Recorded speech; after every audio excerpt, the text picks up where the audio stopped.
কিন্তু সরকার যে ব্যয়বহুল সফর 104 জনকে নিয়ে গেল, তাহলে হাসিনার মধ্যে পরিবর্তন কোথায় আসলো? হাসিনাও তো এইভাবে বিশাল বহর নিয়ে উড়াল দিত, ডক্টর মোহাম্মদ ইউনূস একই কাজ করলো, তাহলে পরিবর্তনটা কোথায়? পিয়ার নিয়ে আমাদের দলের পক্ষ থেকে আমরা স্পষ্ট বলেছি, নিম্ন কক্ষে পিয়ার বাস্তবসম্মত না এবং উচ্চ কক্ষে পিয়ার নিয়ে আলোচনা হতে পারে। আমাদের পক্ষ থেকে আমরা বলেছিলাম শুধুমাত্র হাসিনার পতন হয়েছে, ফ্যাসিবাদের কিন্তু পতন হয়নি। সুতরাং সচিবালয়ে, পুলিশে, বিভিন্ন দপ্তরে, সেক্টরে, গোয়েন্দা সংস্থায়, বিভিন্ন বাহিনীতে যে সকল ফ্যাসিবাদের দশররা রয়েছে আপনারা তাদেরকে সরিয়ে দেন।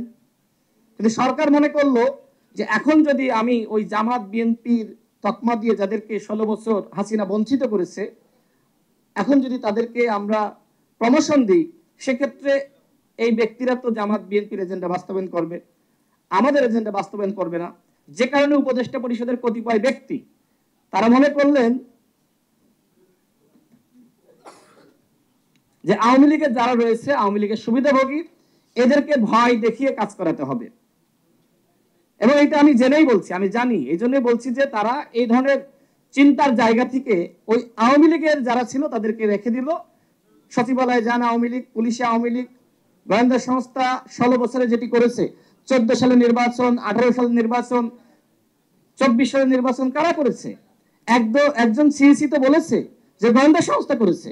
সেই গোয়েন্দা সংস্থার পরিবর্তন না করে, পুলিশের সংস্কার না করে, এই আমলাদেরকে সংস্কার না করে আপনি কি নির্বাচন করতে চান? আমি জানি না বিএনপি এই বিষয়ে আমার সাথে একমত হবে কিনা। বর্তমান যে প্রশাসনিক কাঠামো রয়েছে, এই প্রশাসনিক কাঠামোর মাধ্যমে কোনোভাবেই সুষ্ঠু নির্বাচন সম্ভবপর নয়। হিরন আরও মিনারেল ওয়াটার মাত্র 50 পয়সায় প্রতি লিটার। সুতরাং অবশ্যই নির্বাচনের আগে নির্বাচনী পরিবেশ তৈরি করার জন্য এই ফ্যাসিবাদের দশকদেরকে চিহ্নিত করে তাদের বিরুদ্ধে ব্যবস্থা গ্রহণ করতে হবে। সর্বশেষ বলবো, আমাদের এই সরকার সাম্যের কথা বলে আমরা লক্ষ্য করছি যে তারা বৈষম্যের বিস্তার ঘটিয়েছে। দেখেন, 3টা দলকে নিয়ে তারা জাতিসংঘে গিয়েছে। এখানে শুধুমাত্র 3টা দলের মাধ্যমে আজকের এই সেমিনার সফল করা সম্ভবপর নয়। তার মানে ছোট বড় মাঝারি সবার প্রয়োজন আছে। গণঅভ্যুত্থানে আমরা সবাই যখন এক হয়েছি তখন হাসিনার পতন হয়েছে।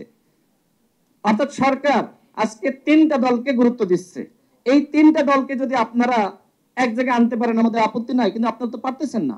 তার মানে সবার প্রয়োজন আছে। দেখেন, আমরা যে 9টি দল উদ্যোগ নিয়েছি, এই 3টা দলের মধ্যে দেখেন আমরা 9টা দল উদ্যোগ নিয়েছি। আমরা চাই সমঝোতা, অর্থাৎ সবার দরকার আছে।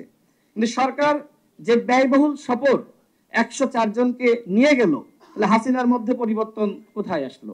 হাসিনাও তো এইভাবে বিশাল বহর নিয়ে উড়াল দিত, ডক্টর মোহাম্মদ ইউনূস একই কাজ করলো, তাহলে পরিবর্তনটা কোথায়? সেখানে ডক্টর মোহাম্মদ ইউনূসের কন্যা রয়েছে, আত্মীয় স্বজন রয়েছে, এত আমলাদের প্রয়োজনটা কি? এগুলো নিয়ে কেউ কথা বলছে না।